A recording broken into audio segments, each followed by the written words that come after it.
तर आपल्या सगळ्यांना कल्पना आहे की 2 दिवसांपूर्वी माजी मंत्री या तालुक्याचे माजी आमदार विजय शिवतरेंनी त्या ठिकाणी तक्रार केली आणि मोठ्या प्रमाणात पत्रकार परिषद घेतली की पुरंदर तालुक्यामध्ये 32,000 त्या ठिकाणी बोगस दुबार नावं ही बिलवडी वांगी मतदारसंघामधून त्या ठिकाणी लावलेली आहेत. तशा प्रकारची तक्रार त्यांनी कलेक्टरांच्याकडे दिली असेल किंवा अजून कोणाकडे दिली असेल. सगळी शासकीय यंत्रणा त्या ठिकाणी उठली आणि सगळ्या शासकीय यंत्रणांनी नोटिसा द्यायला सुरुवात केली. काल परत बीजेपीने त्या ठिकाणी एक पत्रकार परिषद घेतली आणि त्यांनी सांगितलं की सासवडला 3200 नावं बोगस लावलेली. सगळ्यात महत्त्वाचं सासवडला नावं किती आहेत आणि त्याच्यामध्ये आत्ताच्या चालू यादीमध्ये बोगस म्हणता येतील, दुबार म्हणता येतील त्या नावांची आपल्या सगळ्यांच्या समोर ही जी नावं आहेत ती कुठली आहेत हे आम्ही शोधून देतोय, जे सरकारी यंत्रणेचं काम आहे. तत्पूर्वी अण्णांनी मगाशी सांगितल्याप्रमाणे 2019 पासून म्हणजे मी ज्या दिवशी या तालुक्याचा लोकप्रतिनिधी झालो तेव्हापासून निवडणूक आयोगाला सातत्याने मी संपर्क त्यांच्याशी मीटिंग करतो आहे.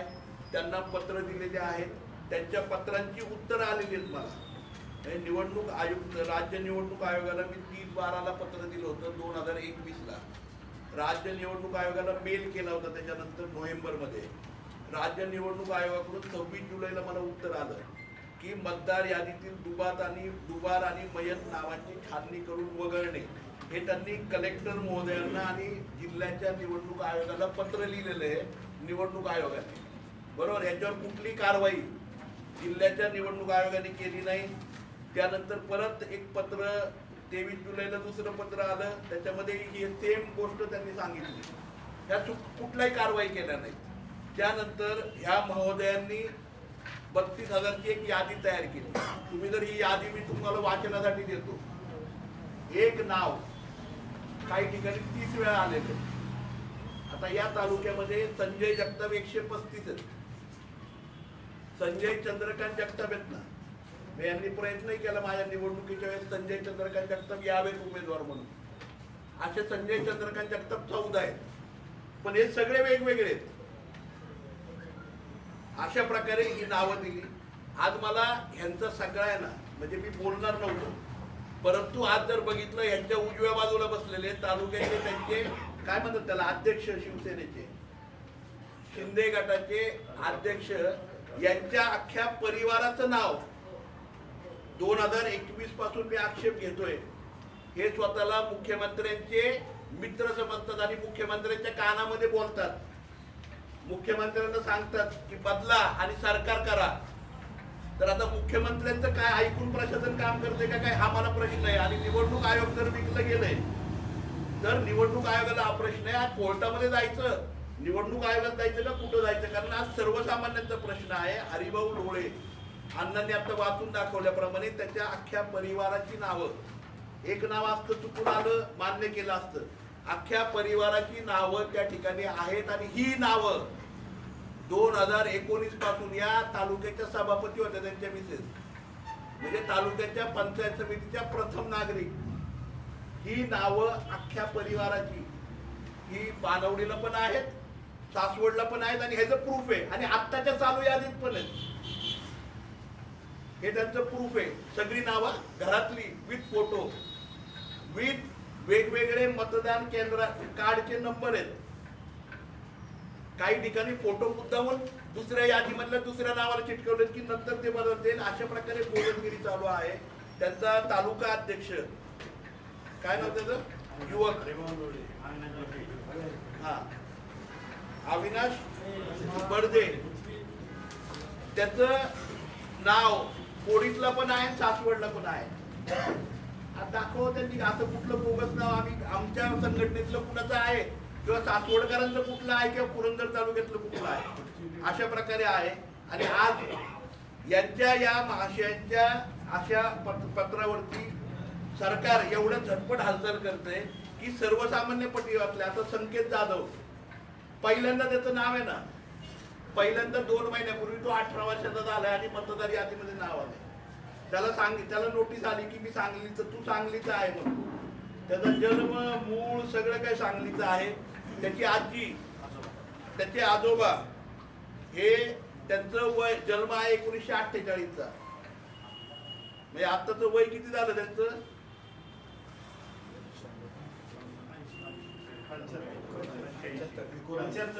75. बरोबर.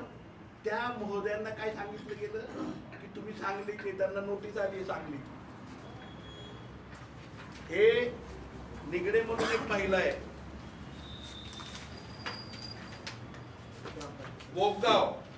बोगगावची फडतरे प्रियंका शामराव ग्रामपंचायतीची सदस्य आहे.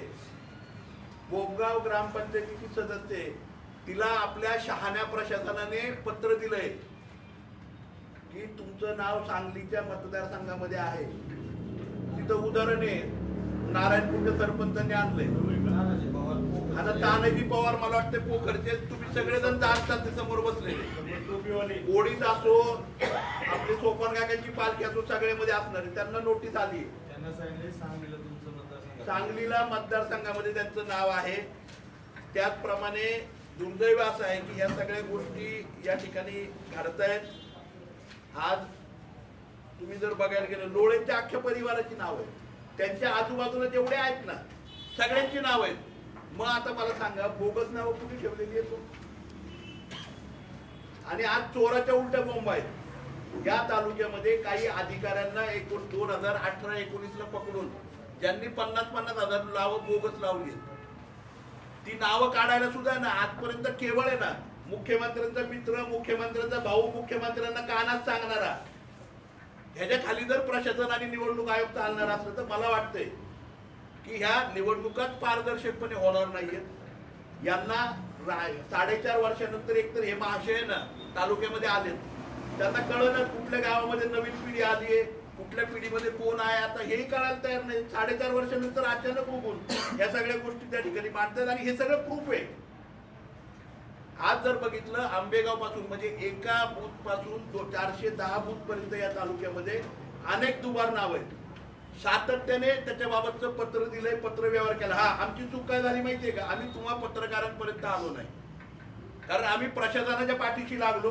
प्रशासनाने हे करावं म्हणून केलं. आज प्रशासनाने नोटिसा दिल्यात. नोटिसा देताना सगळ्यात पहिला नियम आहे की जो ऑब्जेक्शन घेतो त्याचं नाव लिहिलं पाहिजे. आज या गरीब बिचाऱ्या तालुक्यातल्या 32,000 लोकांना नोटिसा दिल्यात. प्रशासनाने नाव का लिहिलं नाही? हे कायद्यात येत नाही का? मी सगळ्या प्रशासनाला त्या ठिकाणी आम्ही कोर्टामध्ये उभं करणार आहे. माहित ना आता कोर्ट पण किती चालतंय, कारण या देशामध्ये काय चाललंय हे तुम्हाला आम्हाला खरं म्हणजे माहिती आहे. आता इथे बघितलं तर त्या ठिकाणी हस्तक्षेप करणारं कोण आहे ना त्याचं नाव नाही लिहिलेलं. ऍक्च्युली ऑब्जेक्शन घेणाऱ्याचं नाव, आणि ज्यावेळेस आपण ऑब्जेक्शन घेतले तेच नाव. आज आम्ही बोगस मतदानासाठी इथं भाग्यवान मस्केत 1 मतांनी ग्रामपंचायत गेली. त्यावेळेच्या तत्कालीन तहसीलदारांनी कलम 33 ना काय दिलं कोर्टामध्ये, कलम 31 अंतर्गत आहे ना ती निवडणुकीची प्रक्रिया, त्यांनी ते कलम आहे ना खोटं कोर्टामध्ये सांगितलं. खोटं, ते कलमच अस्तित्वात नाही. अजून आहे ना कलम 34 ते अस्तित्वातच नाही, खोटं सांगितलं. त्याच्यावरती इथल्या कोर्टाने निकाल दिला. आम्ही हायकोर्टामध्ये गेलोय, भांडतोय. 4 वर्ष झाले. हे कुणाचं आहे? त्या शिवतरे बापूंच्या शेजारी डाव्या बाजूला बसलेले, काय नाव त्यांचं, महाशय, आपल्या तालुक्याचे माजी सभापती अब्दुल मस्के, त्यांच्या गावातला हा प्रकार आहे. 19 मुलं जी 15 वर्षापेक्षा लहान आहेत त्यांना मतदार दाखवलं. आज त्यांच्यावरती कोर्टाने ताशेरे ओढलेत आणि गुन्हा दाखल करण्यासाठी आहे ना कोर्टाने नोटीस काढली. काय गुन्हा दाखल करायला? याच्यावरती प्रशासन कारवाई नाही करत आहे. आणि सर्वसामान्य लोकांना आजही मी आपल्या समोर आलो, कारण सर्वसामान्य लोकांना नोटिसा दिल्या. काय सांगितलं नोटिसांमध्ये? 4 तारखेला हजर व्हा. मला सांगा, आता ते काम धंदा सोडणार त्यांचा दिवसाचा आणि हजर होणार 4 तारखेला का? दाखवायला मी या भारताचा नागरिक आहे, मी पुरंदर तालुक्यातला आहे, मी पुणे जिल्ह्यातला आहे, मी महाराष्ट्राचा आहे, मी पोखर गावचा आहे, हे मला दाखवायचंय, हे साबित करायचंय. आज हा जो बोगसपणा प्रशासनाचा चाललेला आहे, आज आम्ही या ठिकाणी आपल्या पत्रकार परिषदेनंतर तहसीलदारांनाही जाब विचारणार आहे, कलेक्टर महोदयांनाही जाब विचारणार की हे चाललंय काय प्रशासनाचं? तुमच्या पैसे खाऊन जर करणार असला तर सरळ आम्हाला पाकिस्तानमध्ये पाठवून द्या. किंवा आम्हाला अमेरिकेमध्ये जाऊ द्या, तुमच्याकडे भारतामध्ये लोकशाही राहिलेली नाहीये. भारतामध्ये लोकशाही राहिलेली नाही, कारण की कोणी आज कुठलाही आलतू फालतू कोण म्हणतो मुख्यमंत्र्याचा मित्र, आणि त्याच्या ह्याच्यावरती अख्खं प्रशासन पळतंय. आणि त्याला कायदा सुव्यवस्था कुठलाही जनाधार तर नाहीच नाहीये, परंतु कायदा सुव्यवस्था ही त्यांच्यामध्ये त्या ठिकाणी राहिलेली नाहीये. कुठल्याही गोष्टी कायद्याने होत नाहीये. आजही आम्ही कायद्याची लढाई लढायला तयार आहे. आणि मला आपल्या माध्यमातून पुरंदर हवेलीच्या जनतेला सांगायचंय,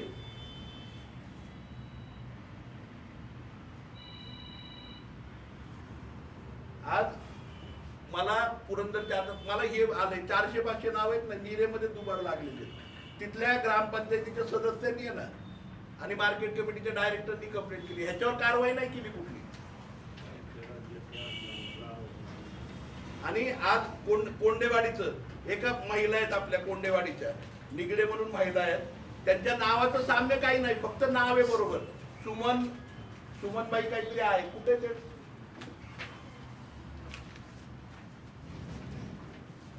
त्या नावामध्ये साधर्म्य आहे, आडनाव राव आहे. सांगलीमध्ये त्यांचं नाव आहे ना, म्हणूनसाठी आहे ना, ते नाव आहे ना, त्यांना तिथं नोटीस केली. मला सांगा ना, सर्वसामान्यांना नोटीस देताना 10 वेळा विचार केला पाहिजे प्रशासनाने.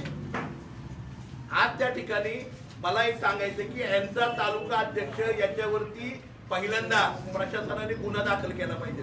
नाही जर गुन्हा दाखल केला तर आम्हाला लढा सुरू करायला लागेल कलेक्टरच्या विरुद्ध. कलेक्टरला सस्पेंड करा, तहसीलदारला सस्पेंड करा त्यावेळेच्या तत्कालीन, आणि त्यावेळेच्या तत्कालीन सगळ्यांना सस्पेंड करा, सगळ्या अधिकाऱ्यांना ज्यांनी ह्याच्यावरती कारवाई केली नाही. ज्यावेळेस निवडणूक आयोगाने पत्र दिल्यानंतर सुद्धा, आणि तुम्ही चोराला पाठीशी घालताय. आणि जर ते सस्पेंड नाही केलं त्यांना, किंवा जर त्यांच्यावरती कारवाई गुन्हा दाखल नाही झाला, तर त्या ठिकाणी मी जाहीरपणे सांगतो की आम्ही आंदोलनाचा इशारा त्या ठिकाणी देतो. आता इथे पुरंदरमध्ये एका महिलेचं नाव सुशीला बबन कोंडे, तिकडे 285 मध्ये, मग त्यांचाच नोटीस वाचून दाखवतो मी, तहसीलदाराने दिलेलं. राव सुशीला बबन आहे आणि इथं सुशीला बबन कोंडे. आता मला सांगा, ह्याच्यावरती दोघींचा ओळखपत्र वेगळे, नोटीस पाठवली. आता ह्या महिला कोंडेवाडीचं आपलं गाव सोडून 4 तारखेला तहसीलदारांची वाट बघत बसणार त्या तिथं. नाही आलं तर तुमचं नाव कमी करण्यात येईल. म्हणजे तुम्हाला मतदारांना कमी करायचंय, तालुक्यातल्या लोकांना कमी करायचंय. आज मला एक सांगायचंय, भारतामध्ये कायदा आणि सुव्यवस्था काय म्हणते, कायदा काय म्हणतो, न्यायालय काय म्हणतं. चुकीच्या माणसाला शिक्षा झाली नाही पाहिजे. आज चुकीच्या माणसाला शिक्षा तर पहिली होती आणि चोर शिरजोर झालेले. म्हणूनसाठी मला आपल्या सगळ्यांना विनंती आहे, आपल्या चॅनलच्या माध्यमातून विनंती आहे की आज आपल्या राज्यामध्ये बाजार गुन्ह्यांची गर्दी खूप जास्त झाली. आपण पानिपतची लढाई हरलो ना, त्याला कारण बाजार गुन्हे होते. मराठे कुठं हरले नाही, पण 300 वर्षामध्ये पानिपतला हरले आणि महाराष्ट्र हरला, त्याचं कारण आहे बाजार गुन्हे. आणि या राज्यामध्ये आता बाजार गुन्ह्यांची संख्या जास्त झाली. राज्यकर्ते राहिले बाजूला, राज्यकर्त्यांनी जे बाजार गुन्हे उभे केलेत ना, त्या बाजार गुन्ह्यांचं जास्त चालायला लागलं या राज्यामध्ये. आणि नको ते बाजार गुन्हे चुकीच्या पद्धतीने कायदा हातात घेऊन त्या ठिकाणी काम करतायत. ही माझी जाहीरपणे आपल्या सगळ्यांना या ठिकाणी आपल्या प्रेसच्या माध्यमातून सांगायचंय. खूप साऱ्या गोष्टी आमच्या समोर आहेत, अनेक प्रूफ आहेत, आम्ही सगळ्या गावांमध्ये माहिती घेतो. ही थोडीशी चुनूक तुम्हाला फक्त दाखवली आहे. सासवडमध्ये सुद्धा यांच्या सगळ्या पदाधिकाऱ्यांची डुप्लिकेट नाव आहे. आज दाखवलंय, युवसेनेचा अध्यक्ष पण दाखवलाय, त्यांचा तालुका अध्यक्षाची अख्ख्या फॅमिलीची नाव दाखवली आणि 2019 पासून आहे. आणि दोन्हीकडे मतदान झालंय 2019ला, ते पण काढलं आहे. 2019ला पानवडीत पण मतदान केले पूर्ण परिवाराने, सासवडला पण मतदान केलंय. आता सांगा बोगस कोण आहे. आज 32,000 लोकांना व्हेरिफिकेशन साठी प्रांत ऑफिसला एकाच दिवशी बोलवले. आता मला वाटतंय मी सगळ्या प्रश्नांची उत्तर दिली. तुमचे काही प्रश्न असतील तर ते प्रश्न मांडावेत. हे सगळे प्रूफ आहेत ना. आणि आम्ही जे कागद दिले ते प्रशासनाचेच कागद दिलेत, आमच्या घरचे नाही छापलेले त्यांच्यासारखे. तर आपले काही प्रश्न असतील. आता कृष्णा मान सिंग सविता मान, सिंग सविता अमोल राव, राजकर संजय तुकाराम, या सगळ्यांना नोटीस आलं. डॉक्टर आडनाव कदम आहे, आमचे सगळे 2-3 कुटुंब आहेत ते दोस्ती, ते सगळ्यांना नोटीस आहे. आणि हे काय शोधून शोधून केलेलं आहे. आज मला सांगा ना, तुम्ही एका मूर्खाच्या नादी लागून आणि चोराच्या नादी लागून, चोर आहे चोर, अख्ख्या ह्याचा म्हणजे ही जर रिअल इस्टेट ब्रोकर एजंट, मंत्रालयात फाईल गोळा करणारा, काय बघितलं पुरंदर हवेली तालुक्याच्या जनतेने माहित नाही त्याच्याकडे, पण मंत्रालयामध्ये फाईलवरती पैसे गोळा करणाऱ्याला या तालुक्याचं लोकप्रतिनिधी केलं लोकांनी. आणि आज आहे ना, हे सगळ्या गोष्टी आहेत ना 32,000 लोकांना भोगायला लागत. आज मला विनंती करायची आपल्या सगळ्यांना की आपण या सगळ्या गोष्टी आपल्या चॅनलच्या माध्यमातून मांडाव्यात. आपल्याला जे काही प्रूफ लागतील ते सगळे प्रूफ या ठिकाणी माझ्या समोर आहेत. आज आम्ही इथून तहसीलदारांच्याकडे पण जाणार आहे. आपले काही प्रश्न असतील तर ते विचारायची विनंती.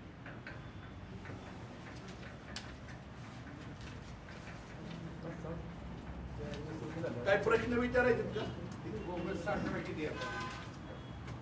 आता बोगसचा आकडा खरं म्हणजे काढायला लागेल, खरे बोगस.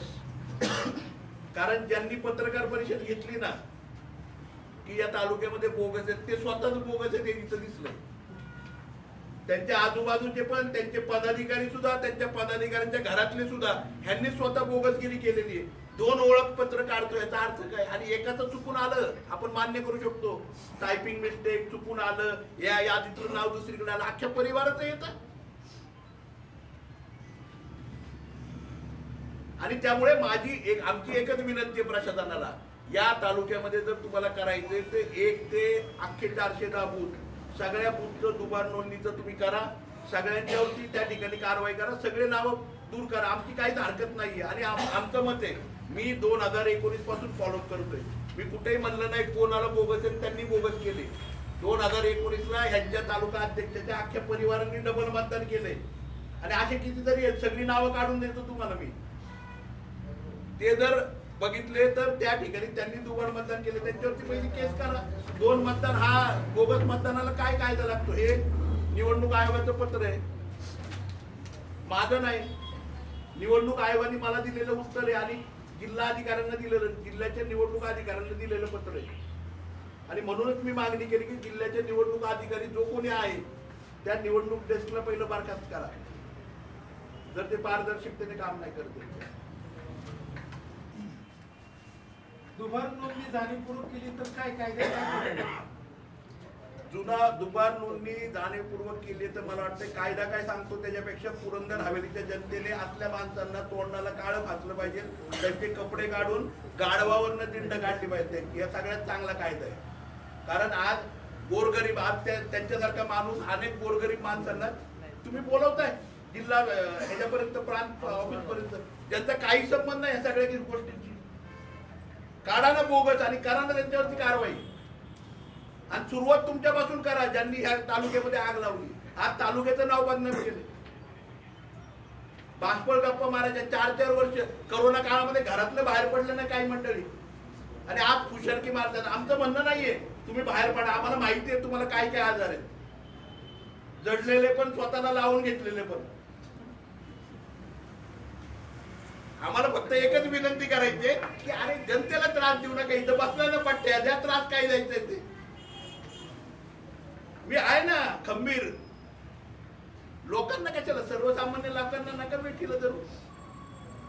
गोरगरीब आज हातावरती पोटे, या तालुक्यामध्ये प्यायला पाणी नाही. आता चाऱ्यासाठी आम्ही वन फिरतोय, चारा बघायला सोलापूर पर्यंत जातोय, सुका चाऱ्याच्या वाड्याच्या गाड्या बघायला. आणि इथं तुम्ही लोकांचा तमाशा केला चालवलाय, लोकांना डायव्हर्ट करताय. आणि हे सगळं नाटक हे प्रशासनाचं आणि यांचं आहे, केवळ याच्यासाठी आहे. किती विकास कामं झाले तालुक्यातली ती आता लोकांच्या समोर येऊ नये.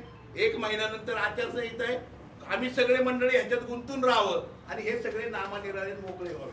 आणि म्हणून मला म्हणायचं, या राज्यामध्ये लोकशाही आहे का नाही हे अभ्यास करायचा विषय आता आपल्या सगळ्यांच्यासाठी झालाय. त्याचं हे जिवंत उदाहरण आहे, जिवंत उदाहरण की आपण सगळ्यांनी या देशात तरी राहायचं का आणि या राज्यात तरी राहायचं का.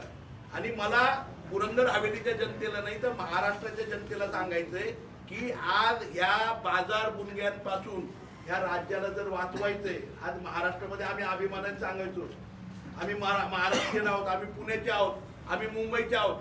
अख्ख्या देशभर आहे ना लोक ऍप्रिशिएट करायचे. आज हसून बघतात, हसतात बघतात आणि खोके मानतात मागून. त्याला फक्त एकच वाचा फोडायची. संविधान जर केस वाचवायचा असेल, केस जर वाचवायचा असेल तर संविधानावर 24ला एक भय नाही. सगळ्या विरोधकांनी एक आपल्याला अजून काही विचार दाखवले हे तुम्ही जे म्हणताय ना 2019 पासून फॉलो, माझं म्हणणं ते तत्कालीन जे कोणी काय अधिकारी आहेत त्यांच्या जबाबदारी तुम्ही आता काय निश्चित केली, त्यांच्या रिस्पॉन्सिबिलिटी काय? आज आम्ही त्यांना जाऊन जाब विचारणार आहे. अधिकारी आहेत आज जाब विचारणार आहे त्यांना की हे कुठल्या अधिकारामध्ये तुम्ही सगळ्यांना नोटिसा पाठवल्या, मागच्या पत्रांचा का नाही तुम्ही पाठपुरावा केला? 4 वर्षात ते जे अधिकारी आहेत त्यांच्यावर मी जबाबदारी मागच्या पत्रांचा तुम्ही पाठपुरावा का केला नाही आणि ह्याचा तुम्ही का करताय पाठपुरावा? आणि सगळ्यात महत्वाचं, सर्वसामान्य नागरिक, आज कर्नलवाडीच्या माणसाला तुम्ही इथं बोलवताय, नीरेच्या माणसाला इथं बोलवताय ना, त्याचा दिवसाचा रोज हा त्यांनी खिशातनं द्यावा या अधिकाऱ्यांनी, आणि नाही दिला तर त्यांच्याकडून आम्ही वसूल करू. सगळ्यात पहिली गोष्ट, अधिकाऱ्यांना जर आलाय ना माग, आता मला सगळ्यात स्पष्टपणे म्हणायचं, आणि अधिकाऱ्यांना जर बाजार गुंग्यांच्या बरोबर जायचं ना, अधिकाऱ्यांनी त्यांची जेवणाची व्यवस्था करायची, अधिकाऱ्यांनी त्यांची राहायची व्यवस्था करायची, अधिकाऱ्यांनी त्यांची बैठकीची. इथे तहसीलदार कचेरीमध्ये बसायला जागा नाही, मुतायला जागा नाही. 2-2 महिने झाले तहसीलदार कचेरी प्रशासकीय ऑफिस उभं राहिलंय. मुख्यमंत्र्यांच्या उद्घाटनासाठी वाट बघतायत का? तिथं सर्वसामान्य माणसांना टॉयलेटला न्यायला जागा नाहीये, उभं राहायला जागा नाही. कुठं उभं करणार ते? प्रांत ऑफिस मध्ये करणार का तहसीलदार ऑफिस मध्ये करणार? आणि मला सांगायचंय, प्रांत तहसीलदारांनी बोलवले ना, त्यांच्या खर्चाने मंडप टाकावेत, तिथं सगळ्या लोकांची सोय करावी, जनता दरबार सारखी, जेवणाची, खाण्याची, नाश्त्याची, सगळे लोक येतील आणि त्यांची ते कबुली देतील मी या तालुक्यातला आहे का नाही. पण हे सगळं प्रांतांनी तहसीलदारांनी करायचं जर त्यांनी नोटिसा काढल्या तर, आणि जेवणापासून सगळ्याची सोय करायची त्यांच्या खर्चाने. हे आम्ही आता जाऊन सांगणार आहे त्यांना.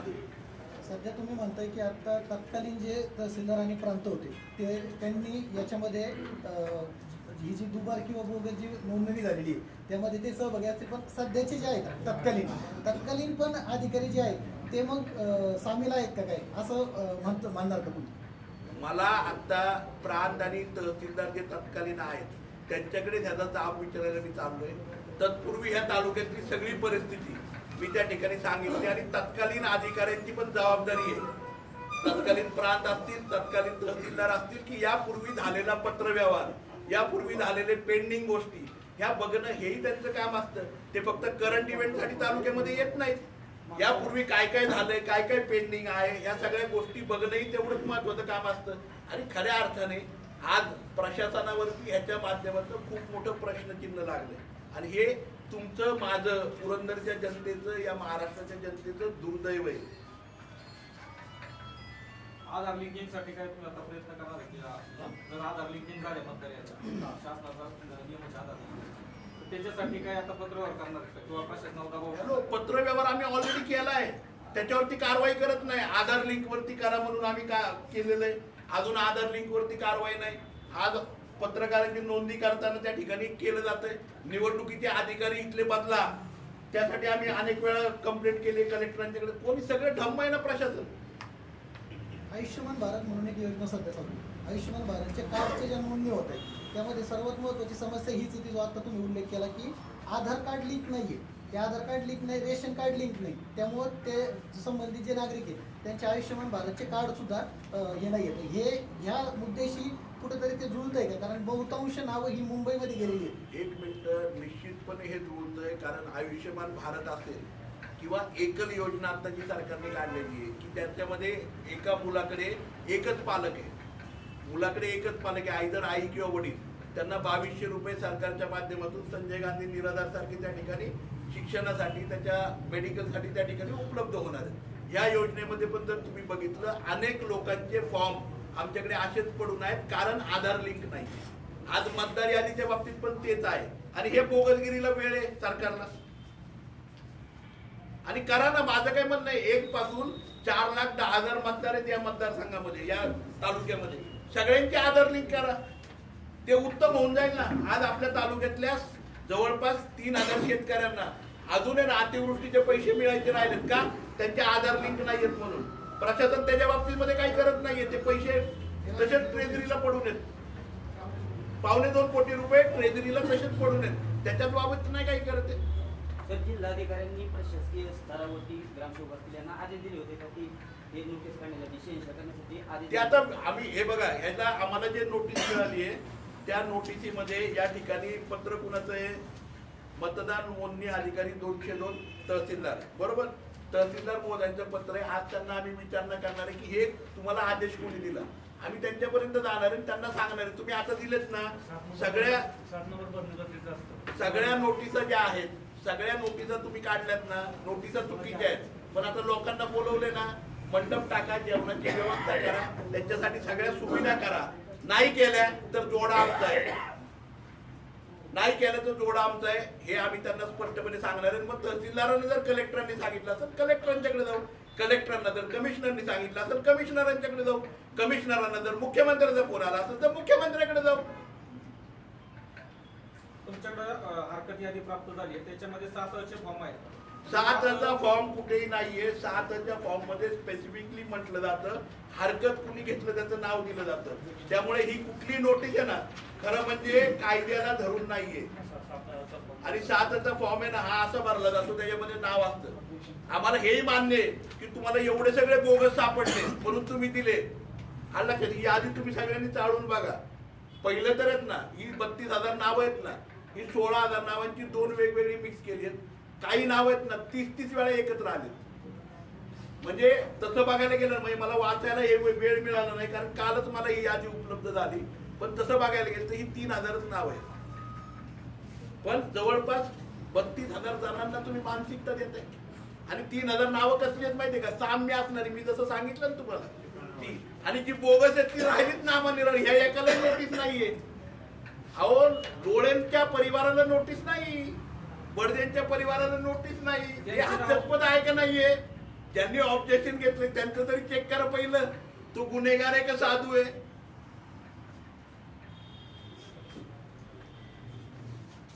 तुम्ही जे आता ही बोगस यादी दाखवली तुमच्याकडे आहे तालुका माझ्याकडे नाहीये, ही शासनाची यादी आहे. त्या यादीमध्ये तुमच्याकडे जी यादी प्राप्त झाली त्याच्यात नाव आहेत काही आहेत ना, हरकतीत नाहीये नाव.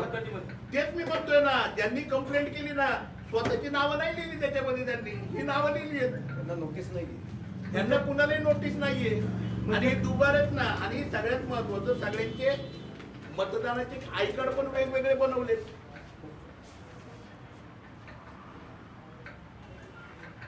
ही बोगसगिरी नाही भाऊ. आमदार साहेब, म्हणजे तुम्हाला असं म्हणायचं का प्रशासनाने ही बोगस यादी काढली आणि बोगस नोटीस केली? प्रशासनच बोगस झालं हे मला म्हणायचंय. आणि हे सरकार पण बोगस आहे, प्रशासन पण बोगस आहे. आणि बाजार गुन्ह्यांचा बाजार या राज्यामध्ये झालेला आहे. महाराष्ट्राचं पुन्हा एकदा पानिपत वाचवायचं असेल तर ह्या बाजार गुन्ह्यांचा बंदोबस्त महाराष्ट्राच्या जनतेने केला पाहिजे. खरोखर या राज्यामध्ये अराजकता चालू आहे. प्रशासनच बोगस मतदारांची बोगस यादी जाहीर करते की असंच मानावं लागेल ना. कारण प्रशासन हे काय, प्रशासनाने ऑब्जेक्शन कुणाचं हे लिहिलं नाही, ह्याचा अर्थ प्रशासनानेच बोगस यादी बोगस डिक्लेअर केली आहे. आणि प्रशासनच लोकांना वेठीला धरते. आज जर ते व्यक्ती तालुक्यातला आहे, त्याला जर नोटीस देते, खोटी नोटीस देते, त्याचं दिवसभराचं सगळं सांभाळायचं, त्याचं जेवण खाणं पिणं आणि त्याला रोज देणं. आज 350 रुपये रोज आहे माणसाला, बरोबर, पुरंदर तालुक्यात, कारण दुष्काळी तालुका आहे. 350 रुपये जाताना द्यायचेच परत त्यांना. आणि नाही दिले तर आम्ही बघणार आहे सगळ्या प्रशासनाच्या अधिकाऱ्यांकडे. आमचं काहीच मत नाही. जे लोक येणार आहेत ना नोटीसला, त्यांना जेवण खाणं पिणं तुम्ही द्यायचं आणि त्यांना रोजची ती पाकिट द्यायचे 350 रुपये.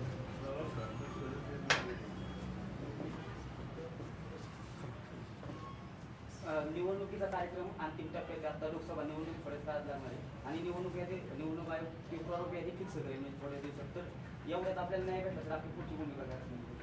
निश्चितपणे मी आव्हान करेन पुरंदर हवेलीच्या जनतेला आणि तुमच्या सर्वांच्या चॅनलच्या माध्यमातून महाराष्ट्राच्या जनतेला, आज आहे ना संविधान आणि महाराष्ट्र वाचवणं हे तुमच्या आमच्या हातामध्ये आहे.